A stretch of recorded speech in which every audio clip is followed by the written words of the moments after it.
When the villagers heard the cries that night, they didn't run toward the sound. They locked their doors. Because everyone in Oduya knew, if screams came from the house on the hill, it meant the dog had been fed again. Long ago in the sweltering savannah of Oduya village where the sun blazed as if trying to burn the land, clean there stood a house too grand for the dusty roads it sat above. With walls polished like cowrie shells and windows so clear, they looked like mirrors stolen from spirits. This was the home of a woman named Nwando. Nwando wasn't just wealthy. She was the kind of rich that turned voices into whispers when she passed. Her wrappers shimmered like river water in moonlight. Her bangles clicked like royal drums. When she walked through the market, women nudged each other and bent their heads. Men averted their gaze. But Nwando's beauty was cold, the kind that froze joy instead of stirring it. At her side always was a beast. Not a pet, not a companion, a shadow with teeth. A massive black dog named Oba, with a coat like midnight and eyes that glowed like embers in a dying fire. Oba didn't bark. He growled a low thunder that made children wet themselves and grown men rethink their pride. Oba never needed a leash.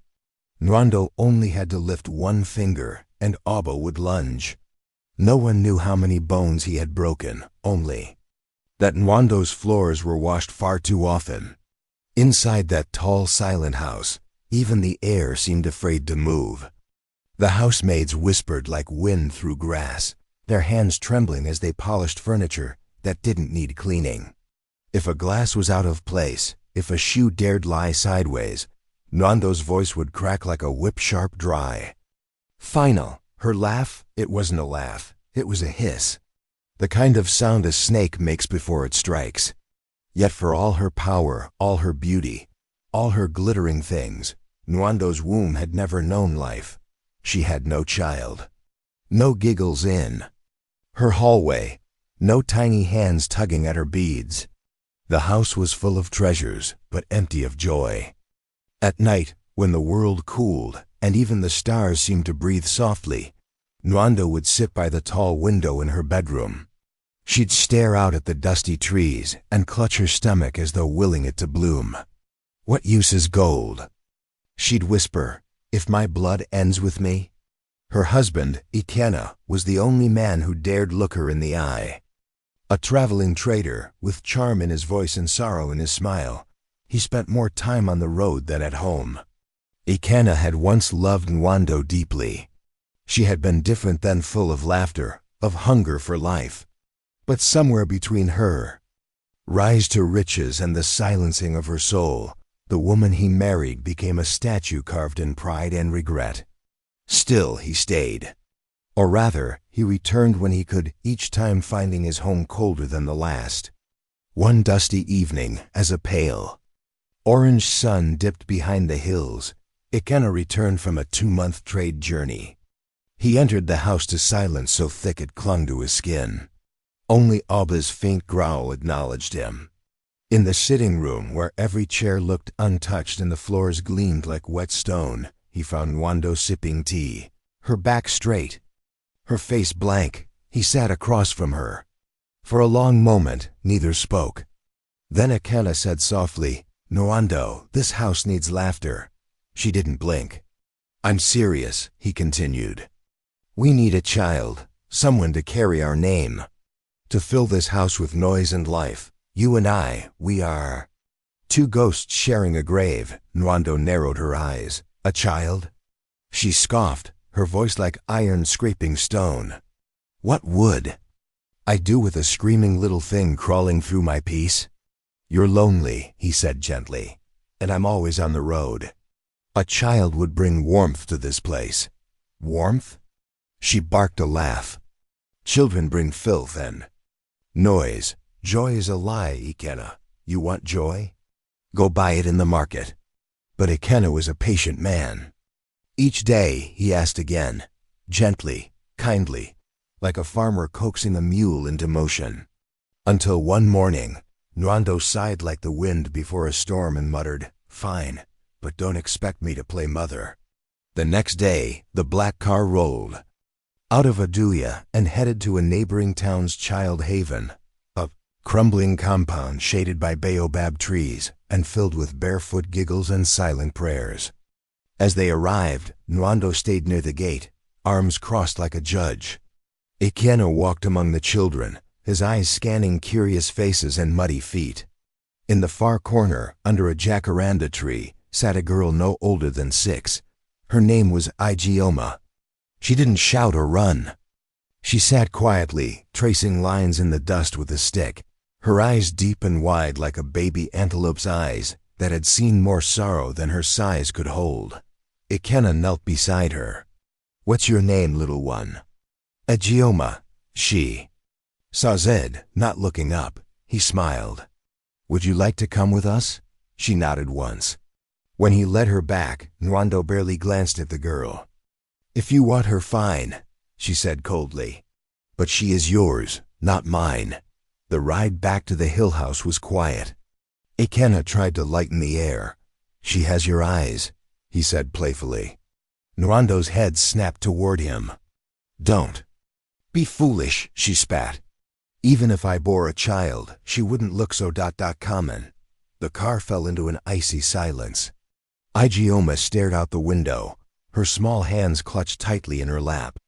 The trees blurred past, their leaves whispering secrets she could not yet hear. Her heart fluttered, half hope, half dread. When they reached the house, Ijeoma stepped out and froze. The mansion loomed above her like a sleeping beast.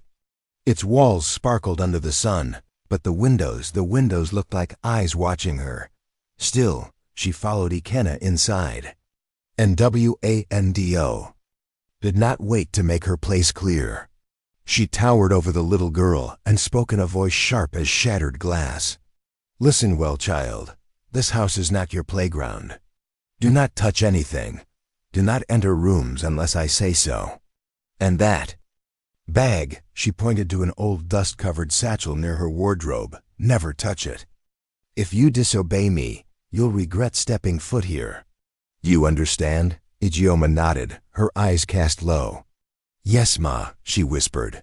What the girl didn't know, what even Ikenna didn't know, was that the bag held a secret. A secret older than Ijeoma's years.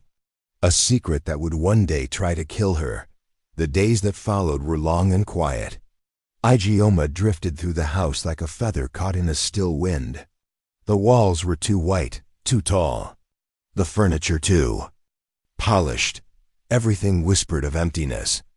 The morning air in Oduya felt heavy like it knew what was coming. Birds chirped without cheer, and the sun peeked through clouds, as if afraid to rise fully. Inside the mansion on the hill, Ikenna tightened the last strap on his travel bag. The hallway echoed with silence, the kind that clung to the skin like morning dew on leaves. He stepped softly into the guest room where little Ijeoma sat, hugging her knees on the woven mat. Her eyes flicked up, wary but warm. Ikenna knelt beside her and placed a hand on her thin shoulder. "Ijeoma," he said gently, "while I'm away, be a good girl. Listen to your mother. Don't make trouble, eh?" Ijeoma managed a small nod and forced a smile that didn't quite reach her eyes. "Yes, sir." He leaned forward and kissed her forehead. The moment lingered, then he stood and walked out. Through the tall windows, Ijeoma watched the black car roll down the hill. With every inch it moved away, the house grew colder not from wind, but from the presence that now filled its walls. Nwando stood in the hallway, her arms crossed, her eyes sharp as arrowheads. "Remember what I told you," she said without moving closer. Her voice was colder than the harmattan dew.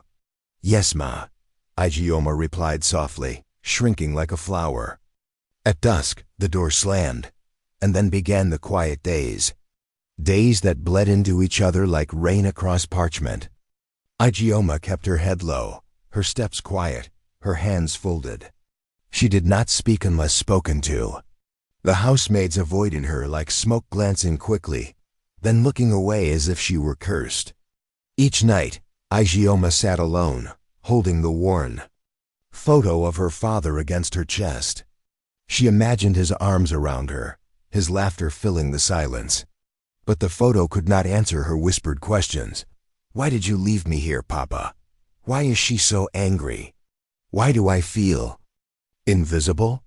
One slow afternoon, the sun hung heavy in the sky like a tired drum, and Ijeoma sat alone in her room again. The air was still, but something tugged at her attention. In the far corner, half swallowed by shadow, sat the old handbag Nwando had warned her about. It hadn't moved, it hadn't spoken. But somehow it felt alive, her eyes locked onto it. It looked wrong in a room so clean, dusty, frayed, bulging slightly, like it had been forgotten on purpose, like it was hiding something. Curiosity crept through her like an itch behind the eyes. Why had Nwando warned her so harshly? What could be inside? At first, she turned her face away, but each time her eyes drifted back. And soon, the question in her chest grew louder than her fear. Slowly, Ijeoma rose. Her feet padded across the floor like whispers. She checked the hallway empty. Her small fingers trembled as she reached for the zipper. It groaned open, and the smell hit her like a slap. Rotting meat, rust, wet wood, decay. She gagged, but her hands didn't stop. Inside lay blood-soaked rags, brittle bones that looked too small to be animal, strange charms knotted with feathers, and hair, and small glass bottles filled with black, thick liquid that bubbled even without movement. She froze. Her heart thudded like a drum at a funeral. The bag was a shrine, a grave, a curse, she screamed. The sound ripped through the house like a cracked drum. Servants gasped. Dishes fell, windows trembled. And then thunder, footsteps. Fast, heavy, the door flew open. Nwando stood there, her face twisted into something inhuman. Rage burned in her eyes. Her mouth was a blade. "What are you doing?" she roared. Ijeoma stumbled backward, arms shielding her face. I didn't mean to. I was just curious." "Curiosity?" Nwando hissed, stepping forward. "You dare touch what's not yours." Her hand snatched Ijeoma's arm. The grip was iron. Ijeoma cried out. "Abba!" Nwando screamed. From the hallway, claws scraped tile. A deep growl rolled. In like a rising storm, the black beast entered. His eyes gleamed. His tail was still. "Chase her!" Nwando commanded. Abba lunged. Ijeoma ran. She darted down the hallway, heart in her throat. The air tore past her ears. Behind her, snarling, and claws thundered like war drums. She reached the stairs, slipped, fell. Abba caught up. Teeth and claws sank in. Ijeoma screamed a high, piercing sound that echoed into every corner of the cursed mansion. Her small body crashed onto the tiles. Blood soaked her wrapper. She lay shaking, too weak to crawl. And then an engine, a car. A door slammed. Ikenna. He had returned early. He entered through the main gate, and the sight froze his soul. There, in the open hall, lay Ijeoma covered in blood, skin torn, breath shallow. Abba stood over her, tail wagging, tongue dripping. "No!" Ikenna roared. He ran to her, scooped her into his arms. Her body was limp. Her blood stained his clothes. What happened? He shouted at Nwando, who now stood frozen in the hallway. Her mouth opened. Lies gathered behind her teeth. They were playing," she stammered. "I was getting dressed. I heard the scream. When I came out, this had happened." Ikenna stared at her, but he had no time to question. "Driver, start the car. We're going to the hospital now." The drive was a blur of potholes and prayers. Ikenna cradled Ijeoma as if holding her soul together. Her breath came in short gasps. Blood soaked into the seat cushions. Her tiny fingers trembled, clutching the air. "Hold on," he whispered. "Please, child, hold on." The hospital gate swung open. Nurses and doctors rushed out. A stretcher appeared like magic. They laid her down gently. Her body looked smaller under the harsh lights, fragile like a clay pot, ready to crack. Ikena followed, face dripping with sweat, heart pounding like sacred drums. Nwando entered moments later, her steps hesitant, her face drained. She clutched her handbag tightly. Ikena turned to her, eyes blazing. "What happened?" he barked. Nwando's lips trembled. "They were just playing. I didn't know." His fists clenched, but he said no more. Ijeoma needed saving. In the emergency room, a doctor examined her. His face grew grave. "She's lost a lot of blood," he said. "We need to transfuse her immediately." "Use mine," Ikena said. The doctor nodded. A test was done. He returned moments later, shaking his head. "Your blood doesn't match." Ikena's chest tightened. "Then what? We'll test the mother." The room froze. Nwando's hands began to shake. Her lips parted in protest, but she said nothing. A nurse drew her blood. The sample vanished down the hallway. The silence that followed was louder. Then thunder. Ikena paced. Nurses moved like shadows. Ijeoma lay still, her chest rising faintly.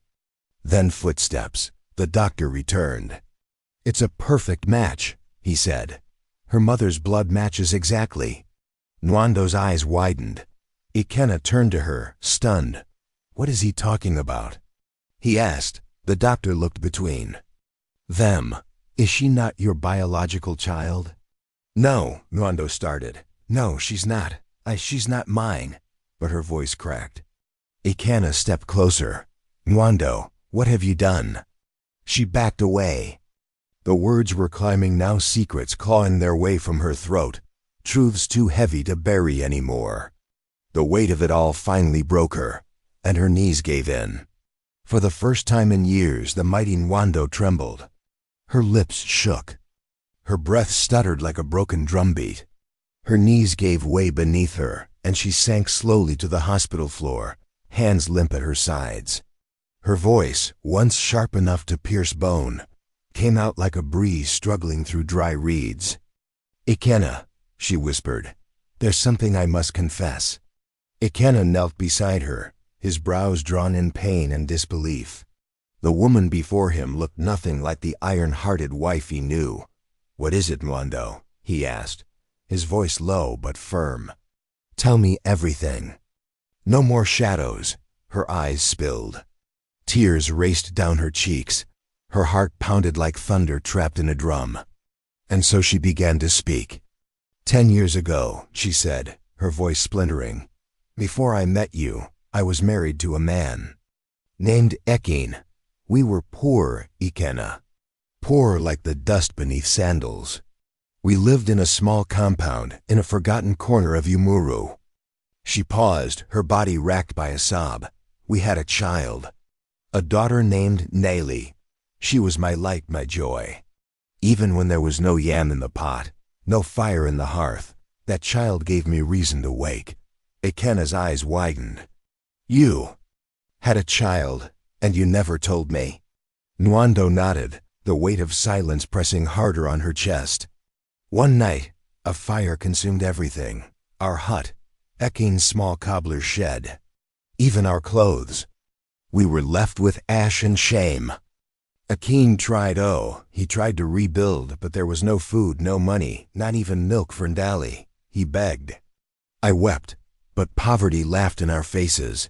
She covered her face with trembling hands. "I left. I walked away from them both. I told myself I'd return when I had something to offer, when I was someone, but I never went back. I rose to riches, married you, built this palace on a hill, but I left my child behind in the ruins of my old life." Ikena's fists clenched. "You abandoned her?" Nwando wept harder. "I thought it was mercy. I thought she'd be better off without me. And now," Ikena's voice cracked, "that same child has returned to your arms, and you've treated her like a curse." Nwando looked up, her eyes wide in realization. "I didn't know, Ikena. I didn't recognize her. She was just a quiet orphan. To me, Ikena's voice turned ice cold. The matron told me her name was Ndali. She said her father died when she was 5. How did you not see it? He snapped. Nwando gasped, the guilt crashing onto her like a wave of fire. She couldn't answer. She didn't need to. The truth now stood between them, sharp as a spear and just as deadly. The doctor re-entered quietly, his presence like mist on a pond. She survived, he said softly. She's strong. With rest and care, she will heal. Ikena nodded slowly, his chest rising and falling like the wind over broken earth. He didn't look at Nwando. That's all that matters for now. Nwando remained on the cold floor, arms limp, spirit crushed. In the hospital room, little Ndali, the child once known as Ijeoma, lay wrapped in white gauze. Her tiny chest rose gently, her eyes flickered beneath closed lids. A machine beeped softly beside her. Each sound was a lifeline, a song of survival. She stirred. Her small fingers curled around something tight, a picture. Ikena stepped closer. Ndali, what are you holding? He asked softly. Her eyes fluttered open. Her voice was thin as thread. Papa, she whispered. After a moment, Ikena gently pried the photo from her fragile grip. His heart stopped. It was a worn wedding photo. In it, a young Nwando Simpler, smiling, stood beside a man he didn't know. That man could only be Ikin, her late husband. Ikena looked at the image. Then at Ndali. The puzzle was whole. Behind him, Nwando gasped. Her hands flew to her mouth as memory crashed over her. The village, the flames, the cries, the tiny hand she let go of in the dark. That's my wedding photo, she said, voice hollow. Ikena didn't speak. His silence struck harder than words ever could. He gathered Nayli into his arms, kissing her forehead with a promise. You are safe now. I'll never let harm touch you again. Days later, the hospital released Ndali. They returned to the house on the hill, but something had changed. The air was thick with unease. The maids greeted them with downcast eyes, their movements stiff. Fear hung like smoke in every hallway. Ikena noticed it all. They feared Nwando, but for reasons deeper than cruelty. He didn't ask questions. Not yet. He carried Ndali to her room and laid her gently on the bed. She smiled faintly. The house was quiet, too quiet. Then a smell. A strange, bitter scent drifted through the air like spoiled palm oil. Ikena followed it down a corridor he rarely entered. A door stood half open. Inside, the room was nightmare-born. On the floor lay severed hands, bloodied clothes, and ritual. Charms shaped like broken dreams. The walls were stained with old screams. Ikena's stomach turned. His knees weakened. Behind him, one of the maids screamed and ran. Another dropped her tray and fled. Panic rippled through the mansion like a stampede. Ikena stood frozen, then rage. He stormed to the sitting room, where Nwando sat as though nothing had happened.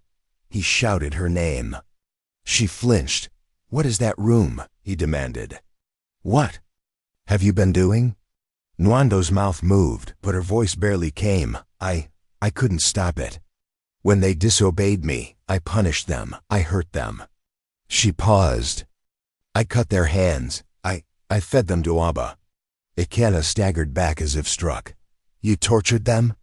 You turned that dog into a killer? Nwando broke down. I was angry. Bitter. The ghosts of my past, they haunted me, and I took it out on the world. Ikena turned away in disgust. He pulled out his phone. There's a monster in my house, he told the police. Come, now. When the officers arrived, Nwando didn't fight. She walked with her head lowered, wrists bound. Abba, muzzled and chained, was led away, no longer feared, just pitied. The next morning, Ikena sold the house. The mansion that once towered over Oduya, cast in long shadows, stood empty, a monument to pain, greed, and buried secrets. He and Ndali moved far away. to a quiet town where the sun didn't feel like judgment, where smiles were given freely and the walls held laughter instead of cries. There, Ikenna built a new home, not big, not shining, but filled with light. Soon, he married again a kind, soft-spoken woman named Chidima, whose smile reminded him of sunlit water. She embraced Ndali as her own daughter, showering her with warmth and gentle love. In time, Chidima gave birth to twins, a boy and a girl. And joy returned. Ndali, once wounded, once broken, blossomed. Her eyes regained their sparkle. Her laughter returned. Her scars faded, inside and out. Years later, as a strong young woman, she kissed her new siblings goodbye, hugged Chidima tightly, and thanked Ikenna for never giving up on her. Then she left to chase her dreams in the city, to build a life not from ashes, but from hope. Years later, the people of Oduya saw a figure return to their village, bent, broken, barely recognizable. The sun beat down on her thin frame, but she no longer walked with the pride of a woman whose clothes once glittered like river gold. Her wrapper hung loose on her bones. Her hair had turned to brittle threads of gray. Her once smooth face was now hollow, the skin drawn tightly over sorrow and time. It was Nwando, the same woman whose mansion cast a shadow over the entire town. The one who had ruled with fear. The one whose dog once silenced laughter and whose name was whispered like a curse. She had returned. But she was not the same. She didn't come in a car. She didn't wear bangles. She didn't hold her head high. She walked with cracked heels, blistered palms, and a small tin cup clutched in trembling hands. She begged. At market squares, on street corners, outside shrines. "Please," she murmured. "Anything. A piece of yam. A coin. Water." The townspeople watched in silence, and then came the whispers, sharp as thorns. "That's Nwando," they muttered behind calabashes and market stalls. "The woman who let pride devour her heart. The one who turned her home into a grave. The mother who hurt her own child." The words struck her like stones. But she did not defend herself. She had no strength left for lies. Each night, she slept under a tree by the village well, her back pressed against the roots, her cup beside her, and her thoughts thick as fog. She remembered the rooms filled with gold, the perfume that masked the scent of rot, the hiss of her voice, the sound of Abba's claws, and most of all the eyes of her daughter, filled with silent pain. Ndali, her child, her blood, the little girl she had left in a burning world, only to hurt again years later. She asked around. She begged to know. "Where is Ndali?" she pleaded with the midwife. "Have you seen my child?" She asked the fisherman. Is she safe?" But every reply was the same. "She's gone, left long ago. Sighed she would never return." The weight of those words crushed Nwando's shoulders until she hunched like a tree weathered by storms. One morning, as the sun rose gentle and gold over the village rooftops, Nwando sat quietly beside the road. Children ran past her without fear. Market women stepped over her. No one bowed. No one greeted. She watched it all, her eyes full of memories and regrets. She whispered to herself, "I had everything, and I ruined it all." In her final days, the villagers said she spoke to the wind, that she stared at the clouds, asking if they had seen a girl with eyes like antelope and a heart soft as morning rain. She died with her back against the same well she had once passed without a glance. No one claimed her body. No one lit a fire in her name, but the wind remembered. And so did the earth. And somewhere far away, in a city filled with life, a woman named Ndali looked up at the sky, and though she did not know why, she felt a strange peace settle in her chest. The past may be buried, but it always finds its way back through the cracks. Power cannot buy forgiveness, but love, when nurtured, can still bloom from the broken soil. If you were moved by this story, leave a comment sharing what it taught you. Like the video. Subscribe for more African Tales, stories that carry not just entertainment, but wisdom passed through generations. Thank you for listening.